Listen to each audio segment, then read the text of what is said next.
ஆதியாகமம் 22ஆம் அதிகாரம்.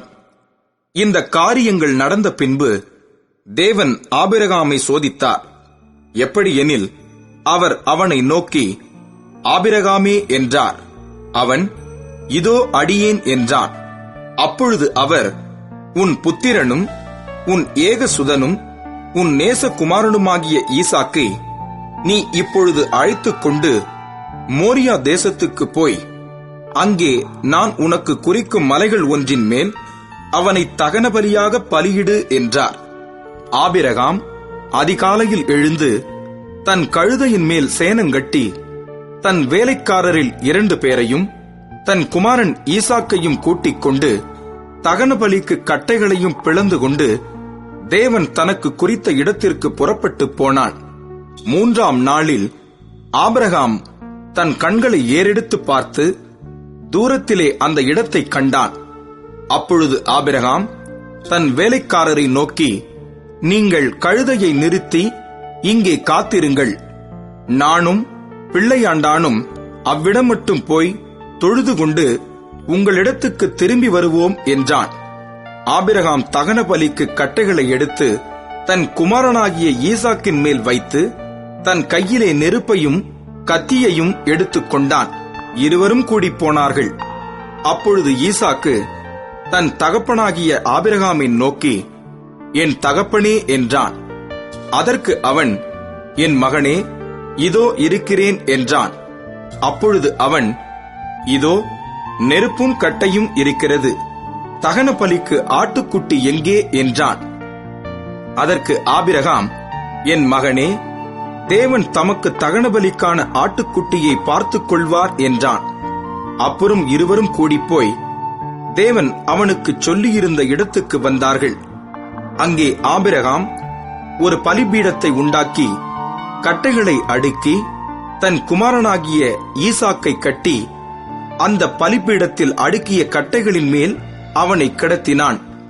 பின்பு ஆபிரகாம் தன் குமாரனை வெட்டும்படிக்கு தன் கையை நீட்டி கத்தியை எடுத்தான். அப்பொழுது கர்த்தருடைய தூதனானவர் வானத்திலிருந்து, ஆபிரகாமே, ஆபிரகாமே என்று கூப்பிட்டார். அவன், இதோ அடியேன் என்றான். அப்பொழுது அவர், பிள்ளையாண்டான் மேல் உன் கையை போடாதே, அவனுக்கு ஒன்றும் செய்யாதே, நீ அவனை உன் புத்திரன் என்றும் உன் ஏகசுதன் என்றும் பாராமல் எனக்காக ஒப்புக் கொடுத்தபடியினால் நீ தேவனுக்கு பயப்படுகிறவன் என்று இப்பொழுது அறிந்திருக்கிறேன் என்றார். ஆபிரகாம் தன் கண்களை ஏறெடுத்து பார்க்கும்போது, இதோ பின்னாக புதரிலே தன் கொம்புகள் சிக்கிக் கொண்டிருந்த ஒரு ஆட்டுக்கடாவை கண்டான். அப்பொழுது ஆபிரகாம் போய் கடாவை பிடித்து அதை தன் குமாரனுக்கு பதிலாக தகன பலியிட்டான். ஆபிரகாம் அந்த இடத்துக்கு ஏகோவாயீரே என்று பெயரிட்டான். அதனாலே கர்த்தருடைய பர்வதத்திலே பார்த்துக் கொள்ளப்படும் என்று இந்நாள் வரைக்கும் சொல்லப்பட்டு வருகிறது. கர்த்தருடைய தூதனானவர் 2ஆம் தரம் வானத்திலிருந்து ஆபிரகாமை கூப்பிட்டு, நீ உன் புத்திரன் என்றும் உன் ஏகசுதன் என்றும் பாராமல் அவனை ஒப்புக் கொடுத்து இந்த காரியத்தை செய்தபடியால் நான் உன்னை ஆசீர்வதிக்கவே ஆசீர்வதித்து உன் சந்ததியை வானத்து நட்சத்திரங்களைப் போலவும் கடற்கரை மணலைப் போலவும் பெருகவே பெருக பண்ணுவேன் என்றும் உன் சந்ததியார் தங்கள் சத்துருக்களின் வாசல்களை சுதந்தரித்துக் கொள்ளுவார்கள் என்றும் நீ என் சொல்லுக்கு கீழ்ப்படிந்தபடியினால் உன் சந்ததிக்குள் பூமியிலுள்ள சகல ஜாதிகளும் ஆசீர்வதிக்கப்படும் என்றும் என் பேரில் ஆணையிட்டேன் என்று கர்த்தர் சொல்லுகிறார் என்றார். ஆபிரகாம் தன் வேலைக்காரரிடத்துக்கு திரும்பி வந்தான்.